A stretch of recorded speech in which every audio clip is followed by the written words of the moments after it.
नमस्ते। मैं एडवोकेट पूजा भदौतिया फिर एक नई रूलिंग के साथ आपके सामने पेश हुई हूँ, जो कि आपके लिए जानना बहुत ज़रूरी है। आपको जानना, पूरे समाज को जानना और आपसे रिलेटेड जो भी हैं आपके रिलेटिव हैं, नोन हैं, उन सब का जानना बहुत ज़रूरी है इस रूलिंग के बारे में। जान लेते हैं क्या है ये मैटर। पैतृक संपत्ति में पोते का हक तय है। जानिए कब और कैसे मिलती है हिस्सेदारी, जिसको बोला जाता है एंसेस्ट्रल प्रॉपर्टी राइट्स। पैतृक संपत्ति क्या होती है, थोड़ा ब्रीफ में इसको जान लेते हैं। 4 पीढ़ियों तक चली आई जो संपत्ति है, जो कि आपके पिता ने नहीं खरीदी, पिता के पिता के पिता से चली आ रही है। बिना वसीयत की संपत्ति है, जो कि वसीयत नहीं की गई है।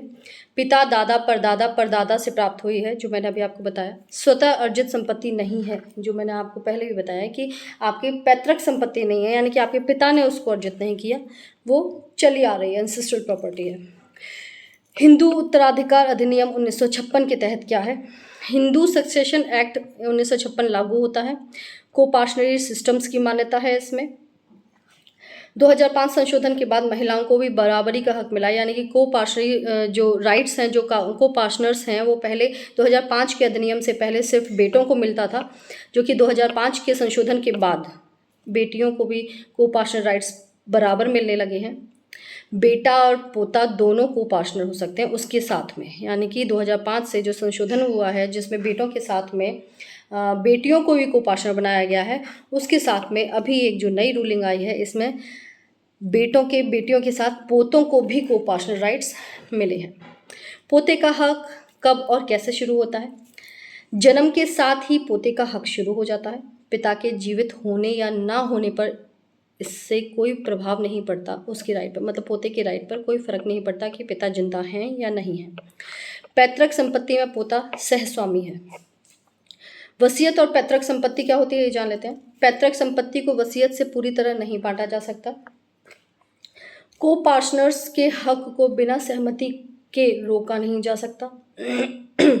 वसीयत सिर्फ स्वतः अर्जित संपत्ति पर लागू होती है, यानी कि आपकी जो एंसेस्ट्रल प्रॉपर्टी है, जो आपकी पैतृक संपत्ति है, उस पर वसीयत लागू नहीं होती है। वसीयत आप सिर्फ उस प्रॉपर्टी की बना सकते हैं जो कि आपने स्वयं अर्जित की है, आपने खुद से खरीदी है।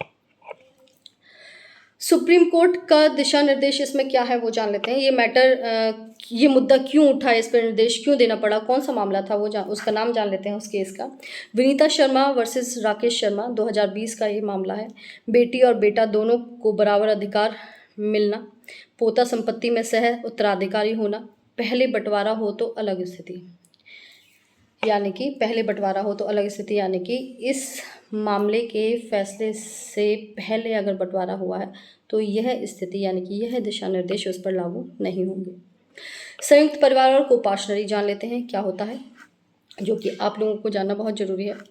संयुक्त हिंदू परिवार में सभी कोपार्शनर्स होते हैं। हर सदस्य को बराबरी का हक मिलता है। HUF यानी कि संयुक्त परिवार की कानूनी पहचान, कर्ता द्वारा प्रबंधन लेकिन अधिकार सभी के पास, यानी कि कर्ता, उसमें एक HUF जो होता है, उसमें HUF फैमिली जो होती है, हिंदू अनडिवाइडेड फैमिली जिसको बोलते हैं, संयुक्त परिवार जिसको बोलते हैं, उसमें एक कर्ता होता है, यानी कि मैनेजर होता है, जो कि सारी चीज़ों को मैनेज करता है। अगर हम आम भाषा में समझें तो वो हमारे पिता या दादा होंगे। जो भी कोई बड़ा है, जो हमारी रीति रिवाज, जो हमारी कस्टम्स चले आ रहे हैं, उनके थ्रू वो कोई पुरुष होगा जो हमारे परिवार में, संयुक्त परिवार में सबसे बड़ा होगा। वो प्रबंधन करता है, मैनेज करता है चीज़ों को परिवार की, जिसको मैनेजर बोला जाता है।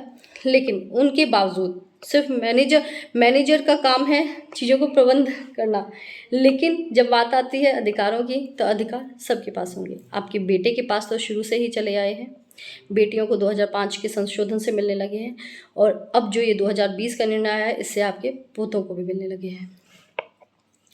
महिलाओं के अधिकार बहुत शॉर्ट में जान लेते हैं। 2005 का जो संशोधन है, जिसके बारे में मैं बार बार आपको बता रही हूँ, उसके बाद बेटियों को समान अधिकार मिलने लगा है।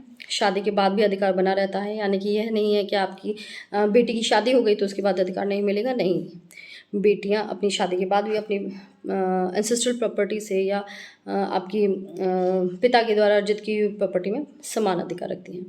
महिलाएं भी HUF यानी कि हिंदू अनडिवाइडेड फैमिली की सदस्य और कर्ता बन सकती हैं। यानी कि 2005 में जो संशोधन हुआ था, इसमें एक ये पॉइंट भी आया था कि उससे पहले हिंदू अनडिवाइडेड फैमिली के जो को पार्टनर्स होते थे, यानी कि कर्ता यानी कि मैनेजर होते थे, वो बेटे ही होते थे। यानी कि बेटे यानी कि पुरुष होते थे, चाहे वो फिर आपके दादा हो, परदादा हो, आपके पिता हो, कोई भी व्यक्ति होगा वो पुरुष ही होगा।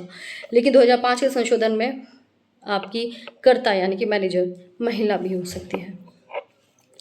हिस्सेदारी कैसे लिए, इसकी क्या प्रक्रिया है वो भी जान लेते हैं शॉर्ट में।